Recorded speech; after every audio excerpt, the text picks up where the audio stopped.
बिस्मिल्लाहिर्रहमानिर्रहीम। इब्तिदा है परवरदिगार के नाम से, तमाम जहानों मालिक व खालिक। आज बच्चों ने बहुत इसरार किया कि वो वाक़या मैं बयान करूं, डॉक्टर मोहम्मद अली शहीद की शहादत का, जो मेरी आंखों देखा हाल था। मेरे में बयान करने की सकत नहीं है, लेकिन शायद शहीद ने ये मेरी ड्यूटी लगाई है कि मैं ये वाक़या बयान करूं।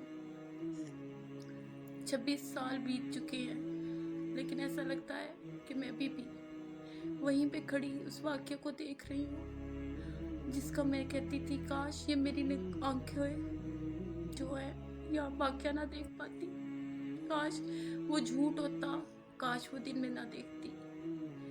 1995 5 शवाल 7 मार्च की बात है। इस तरह वैसे तो तारीखें याद करना बहुत मुश्किल है और इस तरह भूल जाती है, लेकिन ये ऐसी तारीख है जो मैं कभी भी नहीं भूली। उसका एक एक लम्हा मेरे दिल में लिखा हुआ है। 7 मार्च को यतीम खाना चौक पे, उसके चौक के पास ही फ्लाइट में हम लोग रहते थे और उसके सामने जो है डॉक्टर जो है हमायत इस्लाम स्कूल था। और वहीं से उस चौक पे ना उस टाइम बहुत रश होता था सुबह सुबह, क्योंकि लोग ड्यूटीज़ के लिए जा रहे होते थे आगे पीछे और बच्चे स्कूल के लिए आ रहे होते थे। हमारा जो स्कूल था वो कॉलेज तक था, यानी कि 4th ईयर तक था। और साथ में हमायत इस्लाम स्कूल की अंजुमन भी थी, यतीम खाना चौक भी इसलिए से कहा जाता है कि यहाँ पे अंजुमन भी थी। उसकी इन लोगों ने बच्चों के लिए हॉस्टल वगैरह बनाया हुआ था। तो ये बहुत बिज़ी रोड होता है और मॉर्निंग में तो बहुत ज़्यादा बिज़ी रोड होता है। 7 बजे ऑलमोस्ट हम लोग, अम्मी ने नाश्ते के लिए कहा उठो देर हो रही है, और हम लोगों को ईद के बाद के कुछ पेपर्स ईद से पहले थे और कुछ पेपर्स जो थे ईद के बाद थे। तो बहरहाल ईद के बाद उन्होंने ना आसान पेपर रखे थे, मुश्किल उन्होंने स्कूल वालों ने पहले लिख लिए थे। तालीमी साल का आखिर चल रहा था कि एग्ज़ाम्स थे, और हम उस फ्लैट में मेरी अम्मी और मेरे भाई छोटा रहता था। और वो फ्लैट भी डॉक्टर साहब ने पसंद किया था हम लोगों के लिए, क्योंकि बाबा ईरान रहते थे।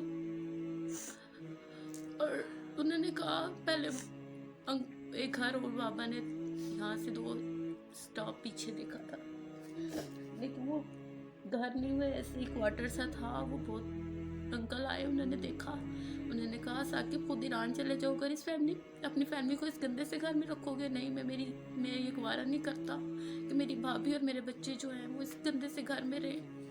उन्होंने खुद जाके ये फ्लैट पसंद किया हमारे, और इसी स्कूल में एडमिशन भी उन्होंने हमारा खुद करवाया था। तो हम दूसरे फ्लोर पे रहते थे कि अम्मी ने नाश्ते की आवाज़ दी तो नाश्ता कर रहे थे, या गोलियों की आवाज़ आई। मैंने कहा या अल्लाह, ये शादी का मौसम तो है नहीं और सुबह सुबह गोलियों के पटाखे क्यों लोग छोड़ेंगे। मैंने कहा अम्मी ठहरे, मैं बाहर देखती हूँ।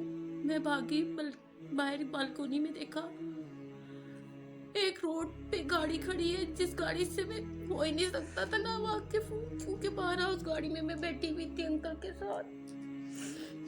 तंजीमी मीटिंग्स के लिए अम्मी लोग जाते थे तो मुझे भी साथ लेके जाते थे, और मुर्तज़ा मेरा छोटा भाई, उसको भी,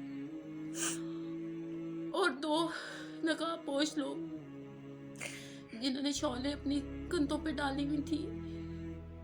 वो अंकल की गाड़ी पे धुआंधार किस्म की गोलियां बरसा रहे थे। मैंने दुआ मांगा, अल्लाह जी अंकल की गाड़ी ना हो, लेकिन उस गाड़ी से मैं बहुत अच्छे तरीके से वाकिफ थी। मैंने अम्मी को आवाज़ दी, अम्मी मुर्तज़ा इधर आओ, देखो ये अंकल की गाड़ी है और इस पे बहुत वायरिंग हो रही है। इतनी देर में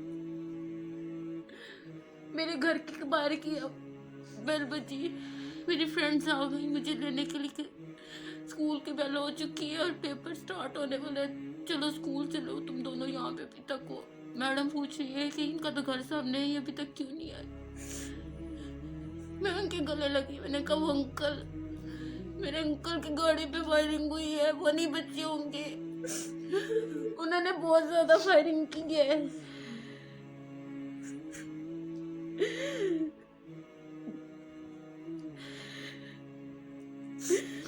पता नहीं किस तरह उर्दू बी का मेरा पेपर था, मुझे नहीं पता वो वक्त मैंने किस तरह काटा और किस तरह मैंने इम्तिहान दिया। घर की सीढ़ियां चढ़ रही थी और दुआ मांग रही थी, खुदाया अंकल ठीक हो, यार अब अंकल ठीक हो। पेपर भी यही सोचते हुए देती रही। वो अपनी शहादत से एक रोज का हमारे घर आके रुके थे और आधी रात में आए थे, चले गए थे सहरी के टाइम। भाभी मुझे बहुत फोन से आ रहे हैं और वो लोग मेरी जान के दुश्मन बने हुए हैं, तो आज रात में आपकी तरफ रुकूंगा। अम्मी ने हमें बताया था सुबह सुबह के अंकल आए थे, चले भी गए, हम साथ उनका बॉडी गार्ड भी था। और जिसने फायरिंग की थी उस हमारे घर वाली साइड से की थी, उस तरफ से रोड सारा ब्लॉक हुआ था। तो इस तरफ अंकल खुद ड्राइव करते थे, बॉडी गार्ड उनका अंकल तक की, वो पूरे उनके ऊपर लेट के वो बाद में उस तरफ से कवर करके उस तरफ से जाके फायरिंग की थी। ये सीन भी मैंने देखा था। उसके बाद कोई गुंजाइश नहीं रहती थी कि वो बचे होंगे, लेकिन अपने दिल को मुतमईन करने के लिए यही सोच रही थी कि काश अंकल बच गया। इतनी देर में अली उज़्मा शिराजी साहब का छोटा भाई, वो भी हमारी स्कूल में पढ़ता था, आया, कहता चलो अंकल शहीद हो गए, चलो हम उधर चलते हैं। मैंने कहा नहीं हो सकता अंकल, शहीद नहीं हो सकते, सीढ़ियों के चढ़ने पर चलने की गुंजाइश ही नहीं रही कि किस तरह ऊपर कदम रखा जाए और किस तरह उस अंकल के घर तक जाया जाए। 2 स्टॉप के फासले पे अंकल का घर था, हमारे से वॉकिंग डिस्टेंस पे भी था।